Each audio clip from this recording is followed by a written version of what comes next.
Hi guys, this is a redirect to my reaction to Kiki's delivery service, which is in 2 parts. So I'm doing this 5k subscriber special of basically every time I hit a milestone, every 1000 subscribers, I will react to a Studio Ghibli film, and this time I reacted to Kiki's delivery service, which was a great film. Again, I absolutely love the Studio Ghibli films, and I do hope to at least react to most of the Studio Ghibli films. I can't make any promises about reacting to every single one, because there are a few Studio Ghibli films that I don't like the sound of, just based on the description, but at least most of them I will get to it.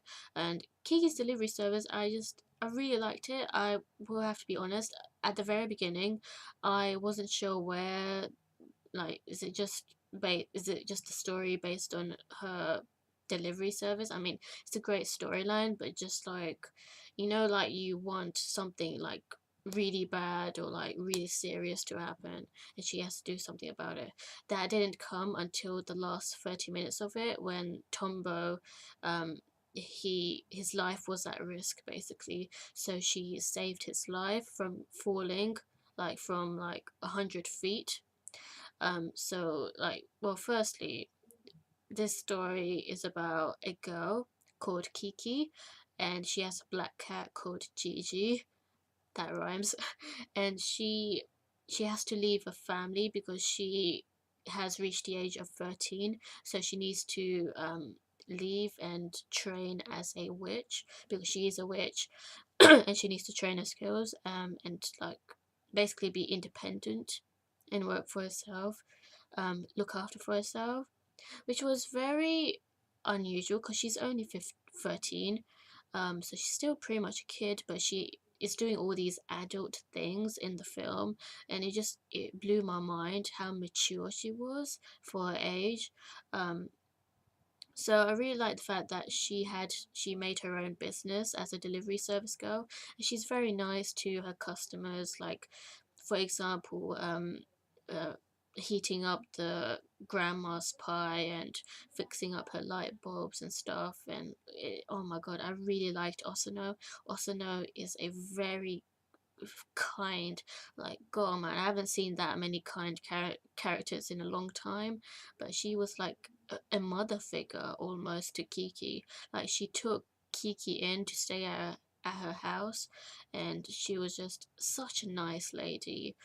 And so was the grandma and the old woman server as well. So she's got some really kind customers wanting to pay her a lot of money, and like just being nice to her and giving her gifts as well. And Kiki being nice to them back. And so the storyline is that she's basically just like working through her business, trying to get customers by delivering packages as a delivery girl, by using a broom. So she's very open about the fact that she's a witch, like basically, like, because in this film it seems that it's not that frowned upon for a witch, but then again, a few people were um like they didn't want to speak to her just because she was a witch. But on the whole though, like, it's not like you're gonna go to prison if people find out you're a witch, which is usually the case in most fantasy fiction. But in this film, like, you don't get arrested or anything for that, because like, sorcery is usually frowned upon in a lot of fantasy works. But in this film, a lot of people are still cool with it. Like, they like the fact that she's a witch. And Tombo, at first, I take back what I said. At first, he seemed like a stalker, just like a fanatic for witches. But he was actually a really nice boy. He was very kind, and he really liked Kiki. And Kiki was just like, she just didn't like him at first. She was very cold towards him, and I kind of felt bad for Tombo. But then later on, she started to get out of her shell and become nicer towards him. And I like his inventions of these, in the bicycle, with the basically he made a flying bicycle, which was actually very dangerous. It looked very dangerous. Like, come on man, there's no safety around that. Because the reason why I say that is because firstly, there's no like seat belt or anything, and also the actual sorry, I'm got a bit of cough. The actual what's it called? The windshield, not the windshield. What's it called? The pinwheel thing was at the front, which was what made the bicycle fly. So it was really close to his face, how he was spinning around right in front of his face, and I was just like, oh my god, like what if you slice your face off with that? That is really dangerous. Like there's no protection there. Like what if you get too close and it's like, you know what I'm saying? Like if you watch that scene, you'll understand what I mean.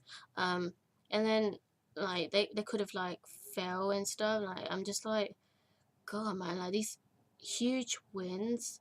Like it was a very windy weather in this film, like throughout most of it. And it's like Kiki, like she's very good at flying the broom.